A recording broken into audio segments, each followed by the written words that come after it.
Hi, I'm Daniel Fisher here at Sweetwater, and today's episode of Synth Clips is about modulating wavetables, or wave morphing, or wave scanning, or wave sequencing.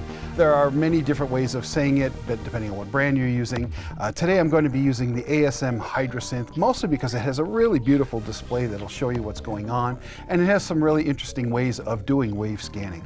Obviously, when you go into a synthesizer after you do an init like I just did, I can pick a wave shape. On an analog synth, I can pick, saw, or triangle, or sine, or square, or pulse.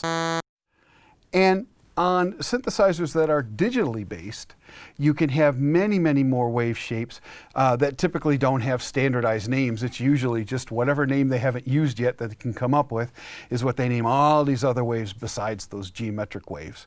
And what they found is that it's very interesting to be able to move from one wave to the other as a rhythmic device or a sound motion device. And everybody does it differently. And some brands allow you to sweep from wave to wave in a morphing way that smoothly transitions from one wave to the next. Other ones, as you sweep through them, they just hit each wave hard as they are in the ROM. Each has its own different qualities. And then there are some, like the ASM Hydrasynth, that allows you to do wave scanning where you pick 8 waves of your choosing and then you can sweep between them. The Ultra Nova and Mini Nova have different waves that you can pick, but each of those have multiple waves inside of them that you can sweep through. But once you see what I'm doing here, you'll really be able to just apply it to your own synth if it does any of these methods. So I'm starting out with an init as usual, and instead of a saw, I'm turning it all the way to the left. I'm going to the very first wave shape for sine.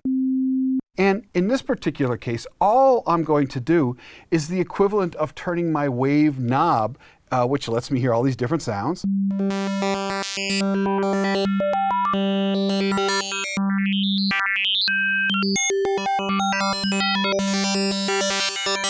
And there's just a gazillion of them. And if I want, I can actually assign a controller to wave and sweep through them the way I just did. And so, for example, if I went to the mod matrix, and I've already set it up, I have my ribbon set to absolute, which means wherever I touch it, that's where it is. I'm not starting at 0 wherever I touch it. And I'm going to oscillator 1, and what am I going to in oscillator 1? I'm going to the wave choice, and I have it up to max. And so if I hold a note and sweep this ribbon, I will hear every wave that's available. To me, it sort of sounds like R2-D2 going through a breakdown.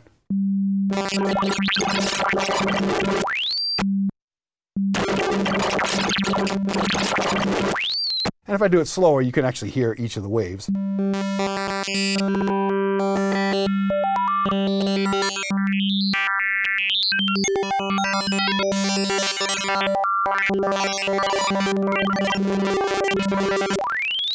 And this is a good way to do it because what you're looking for is a magic section in all of those waves that you want to go back and forth, so I'm just going to randomly pick one.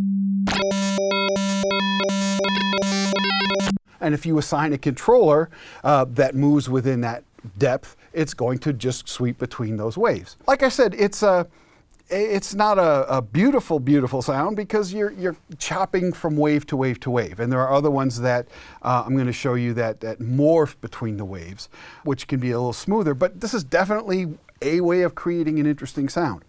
So the reason I put it on the ribbon like that is it's very easy to quickly go and find it as opposed to turning the knob. But as I already showed you, I could just turn the knob as well. Whatever method, if you don't have a ribbon, you could assign it to mod wheel. It'll do exactly the same thing. Any control source that goes from 0 to max is going to go through all of your waves from 0 to max. The next thing is deciding how you want to move, what you want to use to move through those different waves.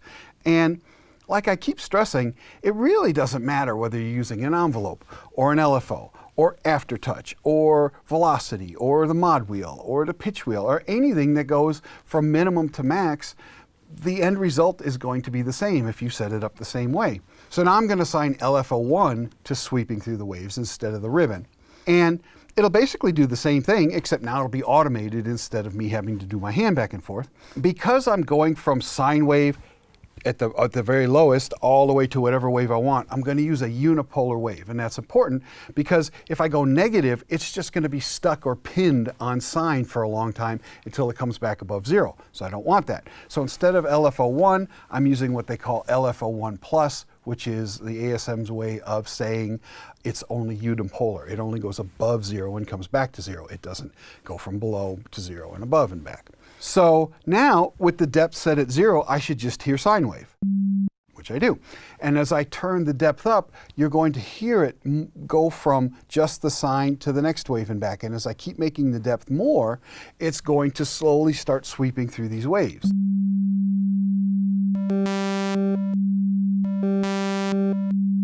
And the deeper I make this modulation, the more waves it's going to sweep through.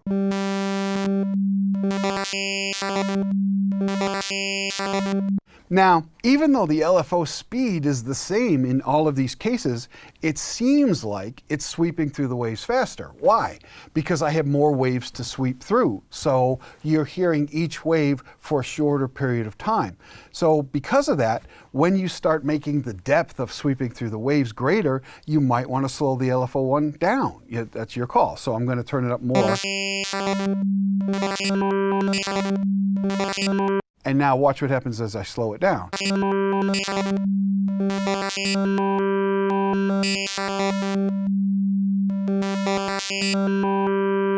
And you can see on the screen that it's going through the different shapes as well as hearing it.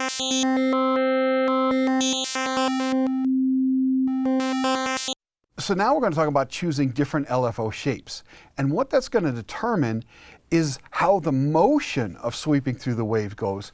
When I use an LFO for pitch, it's going to change how the vibrato goes. Or if I use it for filter, it's going to change how the wah goes, whether it opens slowly and closes fast, or opens fast, closes slowly, depending on the shape. Or if I use it to amplitude, it'll be a different tremolo shape. In this case, choosing different LFO shapes is changing how it's going to sweep through those chosen waves, in what order, in what direction, and what pattern. So we just did triangle where it went through them and then came back through them backwards. But if I go, and let me play that for you again.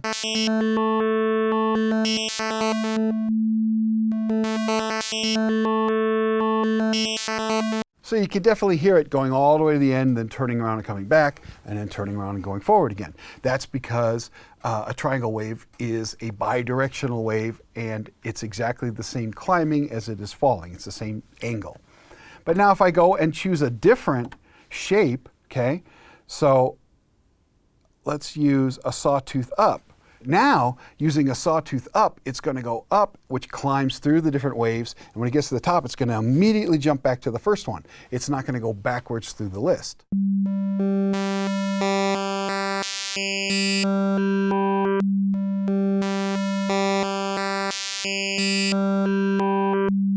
And if, conversely, I did sawtooth down, it's now going to start at the end of my list and go back to sine.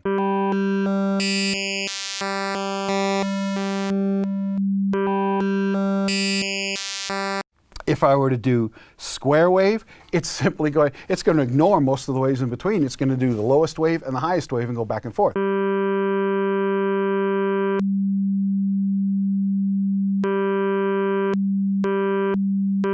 So square wave is not very useful. Pulse won't be very useful. The ones you're really going to use a lot are sine, triangle, saw up, and saw down. Those are the best ones to scroll through waves. And if you have any tools that changes the shape of those waves or the curves of those waves, then that's going to let you have a different climb, whether you climb faster or slower, and then speed up or slow down at the end, depending on the curve that you choose. But man, nothing's better than just trying it yourself, and once you do it a bunch of times, you'll figure out what you like for the synth that you have. So now if I can use other things besides an LFO to move it, for example, I could use an envelope. And one of the things that makes an envelope useful is it typically gives you one shot of something, where an LFO usually gives you a repeating shape over and over.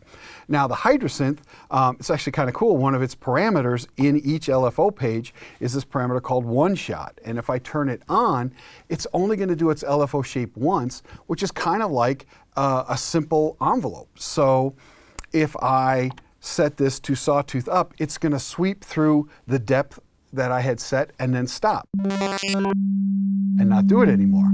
I can also do the same thing with an envelope. And when I choose a different shape, like sawtooth down, now it's going to go down through that list and stop. Okay? Definitely some interesting things that you can do there. So now I'm going to actually use an envelope. I'll use envelope 3 because the Hydrasynth typically uses envelope 1 for the filter, envelope 2 for the amp, and so I'm going to start with envelope 3. I've got 5 of them. I could reassign any of the envelopes to be anything, but Wi-Fi to default because they give you knobs for envelope 1 to filter and they give you a knob for envelope 2 to amp, so why change anything? So instead, I'm going back to my mod matrix. I have the LFO1 selected, and instead I'm going to hit envelope 3. Like always, I want you to use what I call an organ envelope because it's the easiest to control and to make your settings against. That means 0 attack time, full on sustain, 0 release time. Decay, I don't care what you set it at because with your sustain at max, there is no decay at the moment. So the way I change it is in my mod matrix where I currently have LFO1 plus, I need it to be envelope 3. And in the mod matrix, if I have my source selected, just touching envelope 3 now puts envelope 3 there. And if I exit out and go to envelope 3, I can see that I have 0 attack, full on sustain, 0 release. So this should immediately jump to the very last wave shape, which it did. You didn't even hear it go through, it happened so fast. And so now, by setting the depth in the mod matrix, I get to choose exactly how far through the wave choices that I go. So I'll start at 0, and all I have is sine wave. And I'm just going to slowly turn it up. Let's say that's where I want to end up. Now I can set an attack time, and I know I'm going to sweep from that sine wave up to that last wave I picked. I know it's going to end up there. If I make my sustain be all the way down and give myself some decay time, I know that it's going to go all the way up to that wave I chose and then go all the way back down to the sine wave. Okay, now my decay time was much faster, so it went up slowly and came down quickly.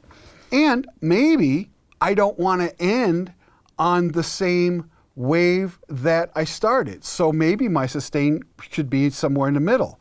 So I can just make my decay instant again, make my attack instant again. It's just always easier to start like that. And turn the sustain to a different wave I want to end on.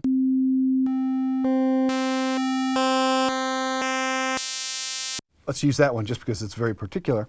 And so now, if I turn up my attack and turn up my decay, I'm going to go up through all the waves that I've selected via the depth, and then come back, but stop somewhere in the middle. And there's that weird wave that I said I wanted to end on. And if I set a release, you know, I can make it so that as I let go, I fall at a different rate.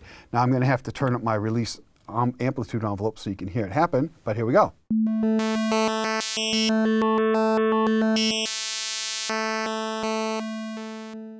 So I can have a different rhythm for my attack time, a different rhythm for my decay time, and yet another different kind of rhythm for my release time, depending on how I set all of these things. So there are lots of interesting motion things you can do with that, but as you've heard, it's somewhat gritty and choppy because we're just slamming from one wave to the next.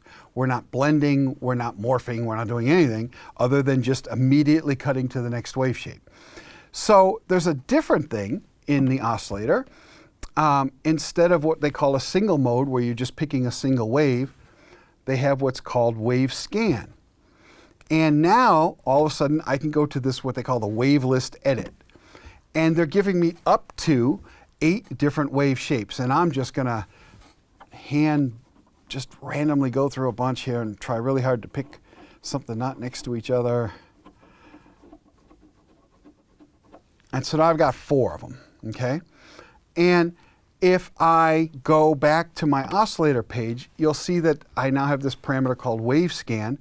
And so now, when I sweep the wave scan, it's not going to just cut between those 4 waves. It's going to morph between the harmonics of those waves. So this is going to sound a lot smoother.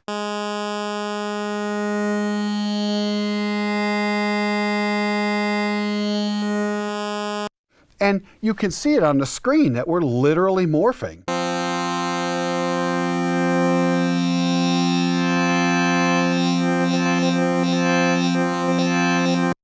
And how that moves and which waves you have are, again, entirely determined by this wave list. So I had done 4. Now let me go do some more.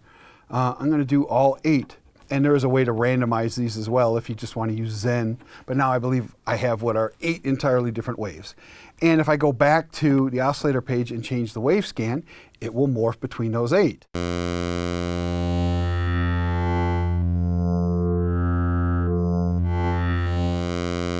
So what will the rhythm and the pattern and the rate of sweeping through those 8 waves that I'm morphing be? It entirely depends on what your control source is. So I'm going to start with ribbon because it's nice and visual.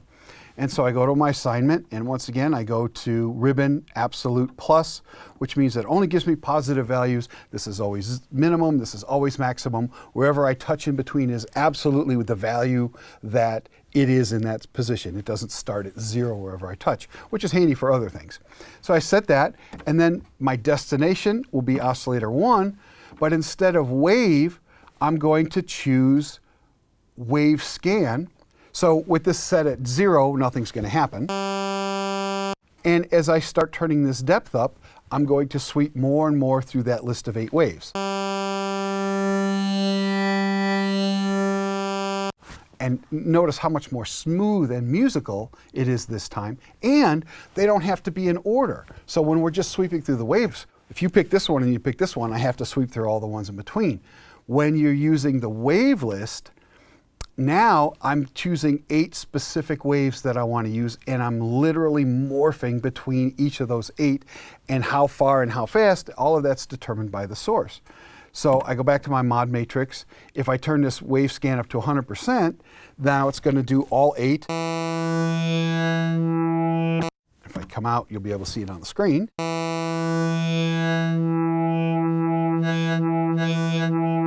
And I have direct access to where I am in that wave list. Okay, so now I'm going to use LFO1 to sweep through those 8 choices instead of the ribbons. So I choose LFO1 as my source, but again, I want LFO1 plus because I need it to be positive only. And I get out and watch the screen, and you'll see it morphs between those 8, back and forth. And I'm currently at saw down. This is saw up. Here's a much smoother wave. Here's triangle. Now here's a time where the difference between triangle and sine is significant. And really listen for it. It's subtle, but it's important. When you get to the end of travel, do you want to kind of hang at each one, or do you want to immediately come back down when you go all the way up, and you want to immediately come back up when you get all the way down? Listen to the ends, and you'll hear the difference between triangle and sine. It's how long you spend at the ends. Now with a sine. Same speed, but definitely a different feel.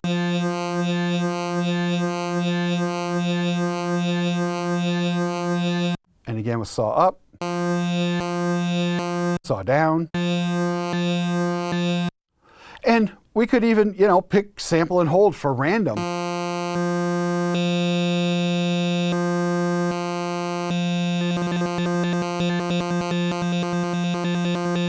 And because the LFOs on this have a smoothing feature, I could have random with smoothing in between.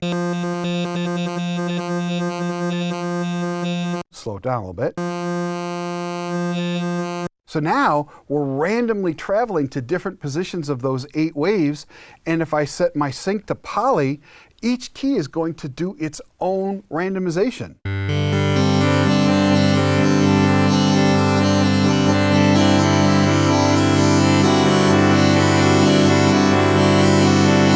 I got no other effects on. That's actually a fairly interesting motion.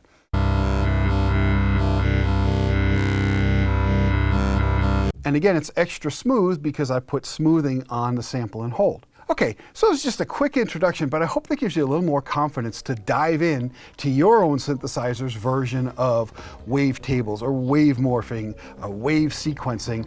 Each of them have different implications, each of them are done different ways, but the end result is fairly similar in that you're getting a motion that doesn't have to do with amplitude or filters or pitch. It's really a timbral motion, a timbral shift. And so try all this on your own synth. If you have any further questions about the ASM Hydrasynth, please contact your Sweetwater sales engineer. My name is Daniel Fisher. Thank you very much for watching. If you enjoy this series, look down below and we will have a playlist that has all of our synth clips so far.